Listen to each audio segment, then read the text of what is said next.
जगह-जगह प्रोटेस्ट हो रहे थे कि हम चुनाव नहीं होने देंगे ईवीएम से। तमाम चुनाव ईवीएम से हो रहा है। क्या कहेंगे, क्या हुआ? पहला प्रयास ये था कि जितनी भी विपक्षी पॉलिटिकल पार्टियां हैं, वो पार्टियां भी हमारे उस आंदोलन को सहयोग और समर्थन करें और सहयोग और समर्थन के साथ-साथ वो आवाज उठाएं कि ईवीएम से चुनाव नहीं होना चाहिए। ईवीएम हटाओ संयुक्त मोर्चा की आवाज देश के हर प्रदेश में गूंजी और देश के तमाम लोगों ने एक-एक दिन में लाख से ज्यादा हमें मिस कॉल दे करके इस आंदोलन का समर्थन किया। उस आवाज में विपक्षी पार्टियां मुखर रूप से उस आवाज को नहीं मिला पाई। हमारी सरकारें जीत करके आई और उसी ईवीएम से बनने वाले चुनाव में हमने जो है सत्ता की मलाई चाटी। अब आज किस मुंह से हम उस ईवीएम को खराब करें? हमारी उठाई हुई आवाज में अगर उसकी आवाज मिल गई होती तो पूरे देश में ये आंदोलन और तेजी से गति पकड़ सकता। माननीय सुप्रीम कोर्ट सही समय पर उसमें संज्ञान नहीं लिया तो इसमें कहीं ना कहीं लोचा है कि ये आखिरी चुनाव होने वाला है, इसके बाद चुनाव नहीं होगा, हिपोक्रेसी हो जाएगी, डिक्टेटरशिप हो जाएगी, इस तरह की चीज़ें कही गई। और ईवीएम का आंदोलन पूरे देश में चलने के बाद वो संभावना इस बार नहीं दिख रही है कि अगर ये 400 पार हो गए तो ना तो दोबारा चुनाव होगा और ये संविधान को बदल देंगे।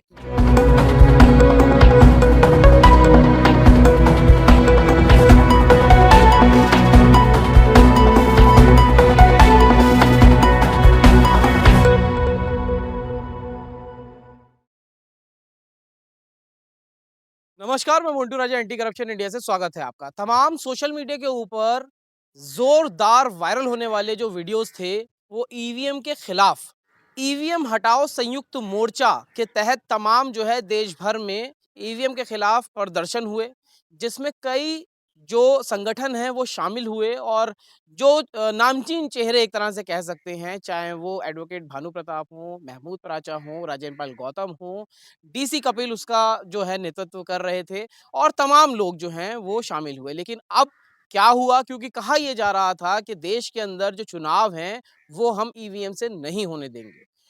क्या प्रोसेस हुआ, कहाँ तक चीजें गईं और अब सब कुछ ठंडे बस्ते में एक तरह से देखने को मिल रहा है। उसके लिए तमाम चर्चा के लिए हमारे साथ मौजूद हैं डीसी कपिल सर। बहुत बहुत स्वागत है। आपके चैनल का बहुत बहुत धन्यवाद जो आपने इंटरव्यू के लिए बात करी है। जी, तो कपिल साहब, जो जोश सड़कों पे दिख रहा था कि किस तरह तमाम संगठन जुड़ गए थे और जगह-जगह प्रोटेस्ट हो रहे थे कि हम चुनाव नहीं होने देंगे ईवीएम से। तमाम चुनाव ईवीएम से हो रहा है। क्या कहेंगे, क्या हुआ? देखिए उस समय पे जब हमने ये आंदोलन शुरू किया, वैसे तो ये आंदोलन हमने मई 2019 में शुरू किया था। जी। जैसे ही सेकेंड पारी में भारतीय जनता पार्टी की सरकार बनी थी केंद्र में, उसी समय पे ईवीएम के ऊपर आरोप लगे और हमने आंदोलन की शुरुआत जो है दिल्ली के जंतर मंतर से करी। आराम से धीरे-धीरे आंदोलन चलता रहा। इस बार जैसे ही 5 राज्यों के चुनाव हुए, मध्य प्रदेश, छत्तीसगढ़, राजस्थान और 2 दूसरे राज्य थे, उसके बाद में फिर ये आंदोलन उफान पर आया। नवंबर-दिसंबर से फिर ये दोबारा आया और हमारा प्रयास ये था, देखिए 2 प्रयास हमारे थे इस आंदोलन को करने के। पहला प्रयास ये था कि जितनी भी विपक्षी पॉलिटिकल पार्टियां हैं, वो पार्टियां भी हमारे उस आंदोलन को सहयोग और समर्थन करें और सहयोग और समर्थन के साथ-साथ वो आवाज उठाएं कि ईवीएम से चुनाव नहीं होना चाहिए। ये तो राहुल गांधी भी कहते हैं कि ईवीएम में घपला है। उन्होंने अभी प्रियंका गांधी में स्टेटमेंट देखिए, दिया। राहुल गांधी हों या प्रियंका गांधी हों या विपक्ष के कोई भी नेता हों, तेजस्वी हों, चाहे आपके अखिलेश यादव हों, चाहे बहन मायावती, कोई जितने भी लोग हैं, अंदर से सब मानते हैं कि ईवीएम से चुनाव होना पारदर्शी नहीं है और इसके अंदर जो है सच्चाई दूर-दूर तक नहीं है और इसमें हैक करने का कहीं न कहीं कुछ जुगाड़ है। लेकिन दुर्भाग्य ये है कि जिन लोगों ने ईवीएम के माध्यम से होने वाले चुनाव में अपनी सरकारें समय-समय पे बनाई, कांग्रेस ने भी बनाई, अखिलेश जी ने भी बनाई, बहन मायावती ने भी बनाई, तेजस्वी ने भी बनाई और तमाम लोगों ने भी बनाई। वो लोग खुलकर के आवाज बुलंद नहीं कर पाए और हमारी उस आवाज में जो ईवीएम हटाओ संयुक्त मोर्चा की आवाज देश के हर प्रदेश में गूंजी और देश के तमाम लोगों ने एक-एक दिन में लाख से ज्यादा हमें मिस कॉल दे करके इस आंदोलन का समर्थन किया। उस आवाज में विपक्षी पार्टियां मुखर रूप से उस आवाज को नहीं मिला पाई। इसके पीछे का कारण क्या देखते हैं? क्योंकि तमाम पार्टियां तो ये कहती हैं, चाहे राहुल गांधी हो या फिर अखिलेश हो, ईवीएम का है। उसका कारण यही है जो मैंने बताया कि अंदर ही अंदर उनको ये लगता है कि कुछ दिन पहले तो चुनाव हुआ और हमारी सरकारें जीत करके आई और उसी ईवीएम से बनने वाले चुनाव में हमने जो है सत्ता की मलाई चाटी।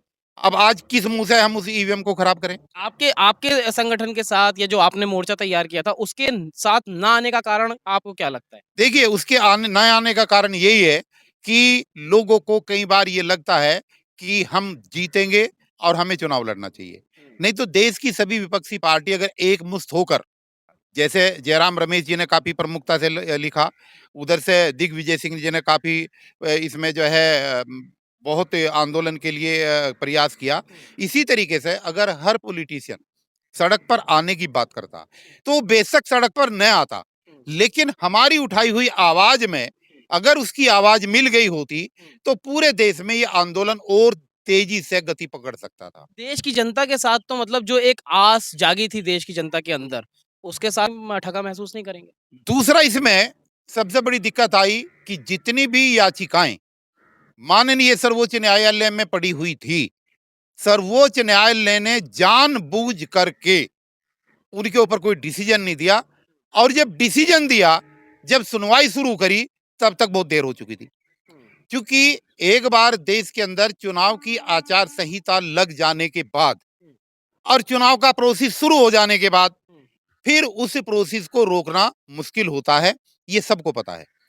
तो जो पैरवी या जो याचिकाओं पर विचार माननीय सुप्रीम कोर्ट को आचार संहिता लगने से पहले कर लेना चाहिए था, वो हमारे लाख प्रयास करने के बावजूद भी इन्होंने तब किया जब चुनाव की प्रक्रिया शुरू हो चुकी थी। अब तो आपको कहीं न कहीं लग रहा है कि जो आप न्यायालय कह रहे हैं, तो न्यायालय भी इसमें कहीं न कहीं ढीला रहा है? निश्चित रूप से चुनाव आयोग जिस तरीके से सरकार के दबाव में, केंद्र सरकार के दबाव में काम कर रहा है और काम किया है उसने, उसी तरीके से कहीं ना कहीं कोर्ट का भी इसमें कोई रोल है, उदासीनता की तरफ। और इतने तथ्य होने के बावजूद, इतने प्रकरण होने के बावजूद, तब भी अगर माननीय सुप्रीम कोर्ट सही समय पर उसमें संज्ञान नहीं लिया, तो इसमें कहीं ना कहीं लोचा है। जनता क्या करे? जनता जो है उसने एक आस अगर जागी हुई थी, तो अब जनता क्या कर सकती देखिए, मेरा मानना यह है, ये चुनाव कोई अंतिम चुनाव नहीं है। है?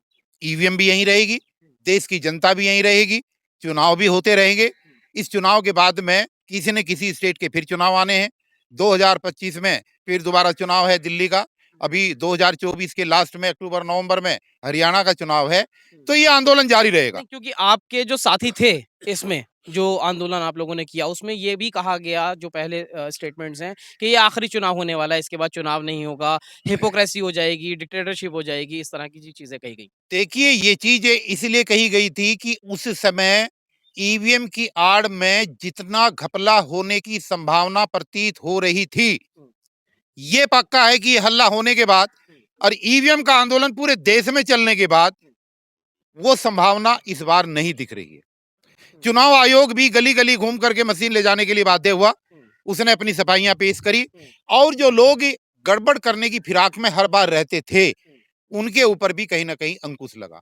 और जो भारतीय जनता पार्टी बार-बार ये कह रही थी कि इस बार 400 पार, इस बार 400 पार, मैं दावे के साथ कह सकता हूं कि इस बार 400 पार का नारा उनका सफल नहीं होगा। देश की जनता ईवीएम के माध्यम से जागी है, देश की जनता आंदोलन के माध्यम से जागी है। और जो डर लग रहा था, डर ये था कि अगर ये 400 पार हो गए, तो ना तो दोबारा चुनाव होगा और ये संविधान को बदल देंगे। लेकिन अब जो 4 चरणों के चुनाव आज संपन्न हो चुके हैं लगभग इस समय तक, इनका जो आंकड़ा निकल करके आ रहा है, तो भारतीय जनता पार्टी का ये कहना कि हम 400 पार जा रहे हैं, वो बिल्कुल मिथ्या साबित हो चुका है। और वो जो डर था कि शायद चुनाव होगा ही नहीं और ये 400 पार अगर चले जाते तो शायद चुनाव ना होता, वो स्थिति अब आज देश के अंदर नहीं है। ये मुश्किल से 200 सीटों को पार कर रहे हैं। इनके तीसरी बार सत्ता में लौटने की भी कोई संभावना नहीं है। मैं दावे के साथ ये कह सकता हूं कि जो 4-5 महीने के अंदर ईवीएम के माध्यम से पूरे देश के अंदर आंदोलन हुआ, निगेटिविटी भाजपा के प्रति, यहाँ के प्रधानमंत्री के प्रति, उनके नेताओं ने जो स्टेटमेंट दी उनके प्रति देश के अंदर आई है। और उस जागरूकता का ही परिणाम है कि देश के अंदर इंडिया गठबंधन की तरफ लोगों का आकर्षण बढ़ा है, और उसके रिजल्ट आपको 4 जून को देखने को मिल जाएंगे। तो तमाम जो जानकारी है वो डीसी कपिल साहब ने साझा करी है, किस तरह जो लोग हैं देश के उन्होंने ईवीएम में जो घोटालेबाज़ी कही गई थी कि हो रही है उसके प्रति जागरूक हुई है जनता और तमाम जो चर्चा की गई है इस पे आप क्या राय रखते हैं? अपनी राय प्रतिक्रिया कमेंट द्वारा साझा करें। अगर अभी तक चैनल को सब्सक्राइब नहीं किया है, सब्सक्राइब, लाइक और शेयर कर लें। अगली अपडेट के साथ आपके समक्ष फिर प्रस्तुत होंगे। नमस्कार।